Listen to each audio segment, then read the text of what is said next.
Earlier today in a tweet, President Trump made his first public comments about Dr. Ford, the accuser of Supreme Court nominee Kavanaugh.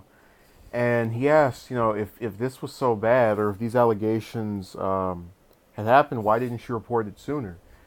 Now, within, I'd say, an hour, 2 hours, Twitter exploded. So all these people got together and there was a hashtag, and it's hashtag why I didn't report. And so what they would do is they'll talk about their stories about their own abuse and things where they found themselves in a similar circumstance to one Dr. Ford described. And it's another one of those really frustrating topics to give an opinion on, because I am sympathetic to people who have had stories, or rather experiences dealing with abuse and being mishandled by the people around them. Problem is, I think there is a false equivalency when the people who, so like you have these actresses that are saying, oh, when this person did this to me, they're a powerful man, yada, yada, yada.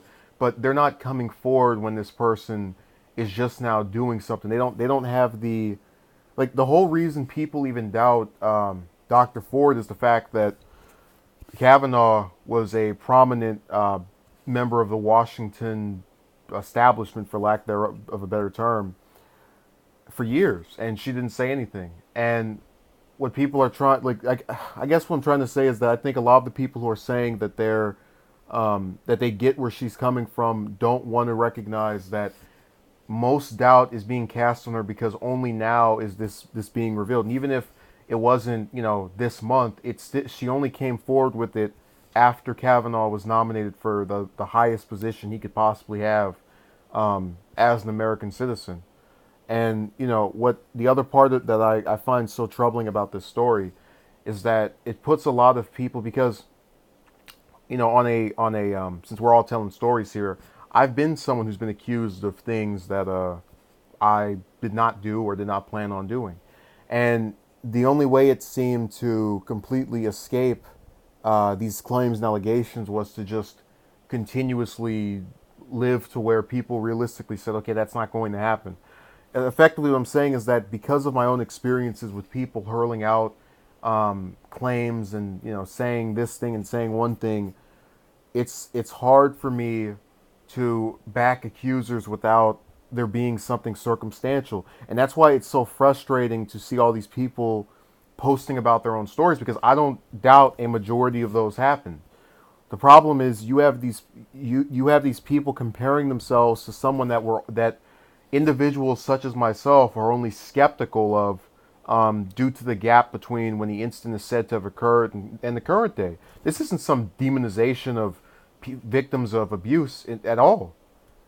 But it's just this thing where we can't even have like an actual dialogue or conversation about this without someone getting mad you didn't go far enough with it. Now, there was an article I read where there was, I think, a pundit who said Trump doing this would hurt the Kavanaugh's nomination. And I don't think it will. I've only seen Susan Collins come forward and go, what a disgusting comment to write. But even then, that doesn't mean she's not going to vote for him, or vote for Kavanaugh, rather. He didn't make the comment. And like I said before, my problem with Kavanaugh exists entirely having to do with his ideology.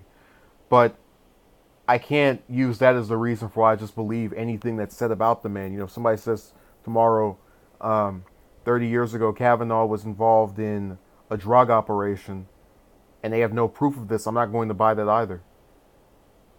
And it's just this thing where people, like, they're saying, oh, what could she possibly have to gain from coming out? Well, initially, you have to remember the Washington Post was the one who revealed her name. It was one of those magazines, if I remember correctly. But she did not voluntarily say, "This is me. Here's who I am."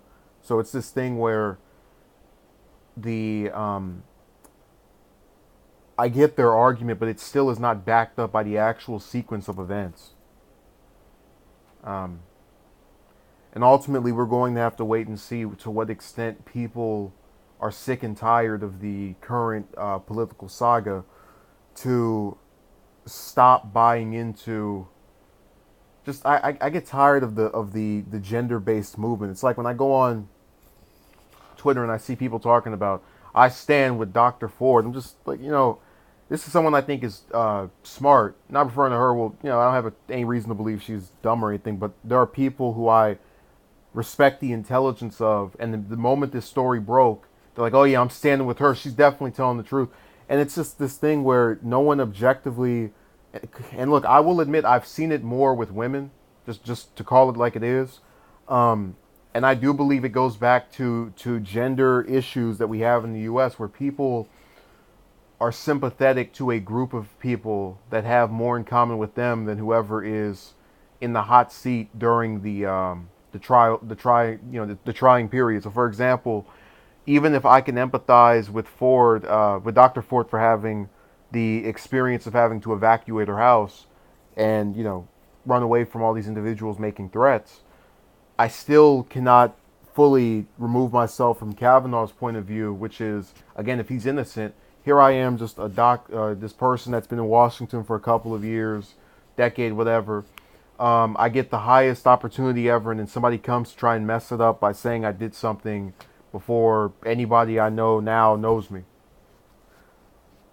And look, it's very possible he could have done it. I'm just saying, objectively, look at this stuff and stop playing the game of I have to side with whoever's the most sympathetic. Oh man, oh, this is so horrible. And what I fear more than anything else is that this message will be construed as something that it is not. So I'm going to leave it on this note. I'm not saying the accusers that are using this hashtag are wrong for doing that or for talking about their story or that they're lying at all. What I am saying is wrong is if we feel so sympathetic to the plight of women that we allow every single one that comes forward without any proof or evidence to completely blindside us and fool us into thinking whatever they want us to.